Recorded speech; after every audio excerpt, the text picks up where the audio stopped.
Hello everybody and welcome back to another episode of SmoothBrainEDH, where we make the smoothest plays with the biggest brains. We're back with some more gameplay for you guys, featuring Game 2 from our Games with Phil Gallagher from ThrabenU University. I'm really excited to see this game, so let's hop right in and see who's playing what. First up is Jason on Hazezon Tamar. This is an awesome deck that focuses mostly on lands, but also can power out a ton of tokens. He keeps an opening hand of a forest, a snow forest, a snow mountain, Beast Within, Skyshroud Claim, Tireless Tracker, and Ancient Green Warden. Up next is Phil on Xantcha, Sleeper Agent. This here is a Rakdos Pain and Taxes deck, and it does a really good job at it. Phil keeps an opening hand of Swamp, Blood Crypt, Charcoal Diamond, Arcane Signet, Marchesa's Decree, Stormfist Crusader, and Kazul, Tyrant of the Cliffs. Matt's next on Durnan and Passionate Archaeologist. This red-green deck specializes in playing cards from exile and benefiting a lot from it. He'll keep an opening hand of Forest, Mountain, Shatterskull Smashing, Cultivate, Sensei's Divining Top, Birgi, God of Storytelling, and Urbrask the Hidden.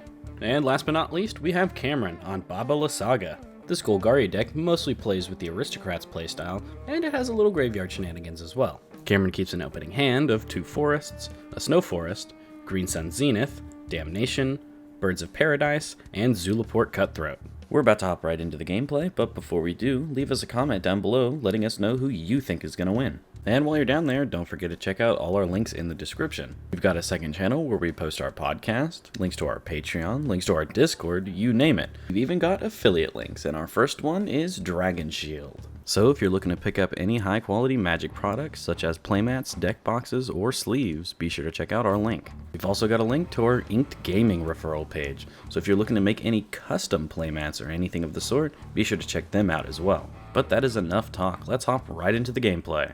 Looks like Cameron wins the die roll, and he starts off by playing Snow Forest into Birds of Paradise. Jason has a similar turn, minus the birds, and then he passes to Phil, who plays a tapped Blood Crypt. The turn is then passed to Matt, who plays Shatterskull Hammer Pass, untapped, and then he'll cast Sensei's Divining Top. The turn is then passed to Cameron, who plays his Forest, and then he'll tap for 2 to cast 3 Visits. He finds Overgrown Tomb tapped, and then he'll swing his Birds of Paradise at Matt. The turn is then passed to Jason, who plays a Snow Mountain, and then passes to Phil, who starts off with a Swamp, and then he'll cast a Fire Diamond. The turn is then passed to Matt, who plays Spire Garden, and then will cast Passionate Archaeologist, and then pass to Cameron, who will play a Drownyard Temple, then will cast his commander, Baba Lysaga, and then will tap for 2 more to cast Zulaport Cutthroat. The turn is then passed to Jason, who plays his Forest, and then he'll tap for 3 to cast Tireless Tracker, and then pass to Phil. Phil starts out with Arcane Signet, then will cast Stormfist Crusader, and pass to Matt, who plays his Mountain, and then will tap for 3 to cast Birgi. The turn is then passed to Cameron, who starts off with Undergrowth Stadium, then he'll tap for 4 and cast Green Sun Zenith, X is 3. He finds Dryad of the Elysian Grove to the battlefield, and his second land drop will be another Forest. He'll then activate Baba Lysaga to sacrifice the Dryad and Drownyard Temple. That is 3 card types, so everyone else loses 3 life, and Cameron will gain 3 and draw 3. There's also a Zulaport Cutthroat trigger. After this, he casts Gloom Shrieker and returns Dryad to his hand. The turn is then passed to Jason, who starts off with a Rex Sage, blowing up the Gloom Shrieker. After this, he'll move to combat and swing for 3 at Cameron, and then he'll pass the turn to Phil, whose Crusader triggers on upkeep, making everyone draw a card and lose a life. Phil will then play a Shadowblood Ridge as land for turn. He'll then cast his Charcoal Diamond, and then will move to combat and swing 2 at Cameron. Post-combat, he casts Xantcha and gives it to Matt, and then will pass.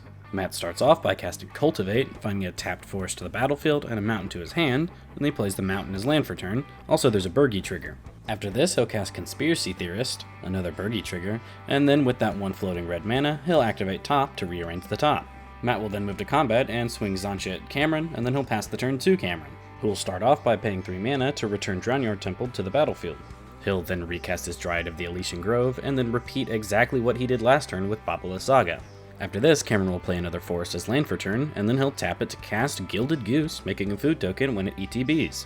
The turn is then passed to Jason, who will cast Sakura Tribelder, and then he'll move to combat and swing for 5 at Cameron. The turn is then passed to Phil, who has a Crusader trigger on upkeep. He'll then play a Command Tower as land for turn, and then he'll activate Xantcha by paying 3 mana, making Matt lose 2 life, and he'll get to draw a card. He'll then cast a Rakdos Signet, oh boy he rampin', and then he'll tap for 3 to cast File Smasher. He'll then move to combat and swing for 2 Menace at Cameron again, who has to take it. Then he'll pass the turn to Matt, who will start off with a Forest, and then he'll cast a Sakura Tribelder, Birgi trigger. After this, he'll cast his Urbrask, another Birgi trigger, Matt will then move to combat and swing Xantcha at Jason, who does Ye Old Steve trick. You know, blocking the Sakura Tri-Belter and then sacrificing it before damage. He'll find a plains off this, tracker trigger, and then the turn is passed to Cameron. Cameron will play another forest as land for turn, and then he'll cast Scrap Heap Scrounger. After this, he'll cast Aspect of Mongoose onto the Scrounger, and then he'll activate Baba Lysaga, sacrificing the Scrounger and the Aspect, and he meets the requirement of 3 types, so he gets the 3 everything. There's a Zulaport Cutthroat trigger, and the Aspect of Mongoose goes back to hand. After this, Cameron joins the Cult of Steve and will cast Sakura Tri-Belter, and Cameron has to discard Grim Horror-Specs on instep. The turn is then passed to Jason, who will immediately cast his Sky Shroud claim, finding Canopy Vista and Jetmir's Garden to the battlefield, and getting him 2 more clues. He'll then cast Swords to Plowshares on that Baba Lysaga to try to stop that value train. It resolves and Cameron gains 3 life. And then the turn is passed to Phil. Matt will stop on instep to swap top, and then the turn is Phil's. Crusader trigger on upkeep, then Phil plays Swamp and casts Kazul. File Smasher triggers, and Jason is the chosen target. He'll then cast Marchese's Decree, and he'll become the Monarch when it enters the battlefield. He'll then pass the turn and draw a card off the Monarchy. Cameron sacrifices Steve on instep as well, Zulaport trigger. Matt will start his turn off by casting Sensei's Divining Top again, and getting a Burgi trigger, so it's pretty much free. He'll then cast Durnan, getting another Burgi trigger, and then he'll move to combat, swinging Xantcha at Jason, and Durnan at Cameron. Attack trigger exiles Managorger Hydra. Cameron takes the 3 commander, and Jason blocks with his Sage. After this, Matt casts the Hydra for only 1 mana, and he'll point 3 damage at Cameron's face with Passionate Archaeologist. He'll then cast the Adventure side of Empress Shieldbreaker, destroying Phil's Arcane Signet.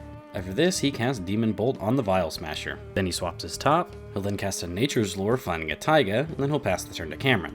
He cast 3 spells this turn, so his Hydra got 3 counters. Now on Cameron's turn, he'll play an Urza's Saga, and then he drops a Damnation.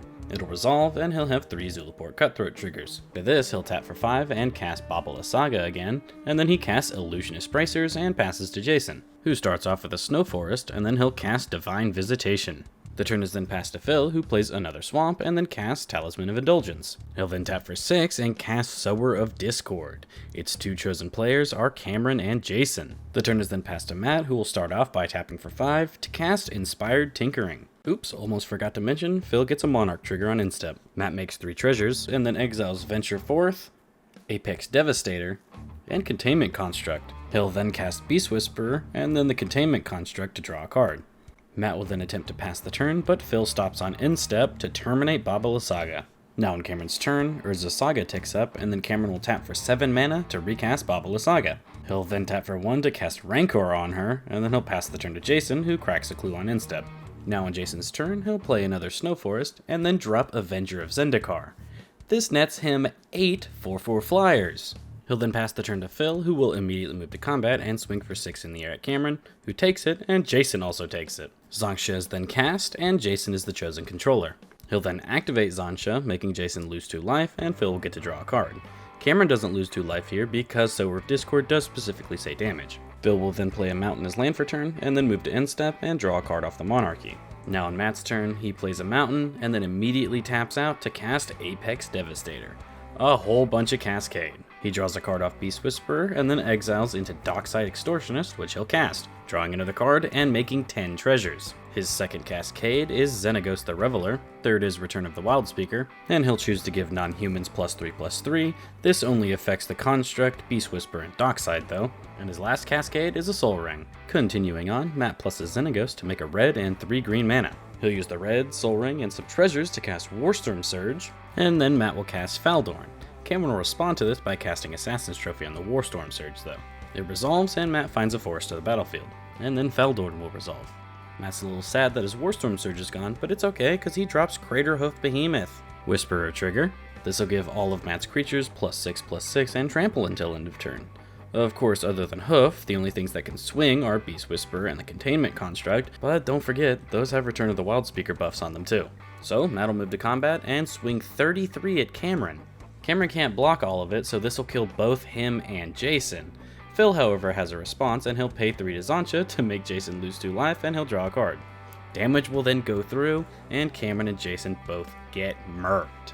The turn is then passed to Phil, and he plays a Dragon Skull Summit as land for turn. He then decides to end the entire game by casting 1 card, and that would be Insurrection. Matt unfortunately has no responses from here, so all of his creatures will be untapped and gained control of by Phil. So yeah, that's just the game, because that's more than enough to kill him. Well everyone, there you have it. That was a very exciting game. Everybody got to do a lot to the board, and Phil ended up clutching it at the end. Special thanks to you, Phil, for joining us today. You are an awesome guy to play with. Thank you so much. If you at home enjoyed this video, be sure to check him out. We've got links to his YouTube and his Twitter down in the description below. While you're down there, don't forget to check out the deck list as well, and we've got a whole bunch of other links you should check out too. But that's enough for today, guys. It's getting pretty late, and I'm getting tired, so have a smooth day.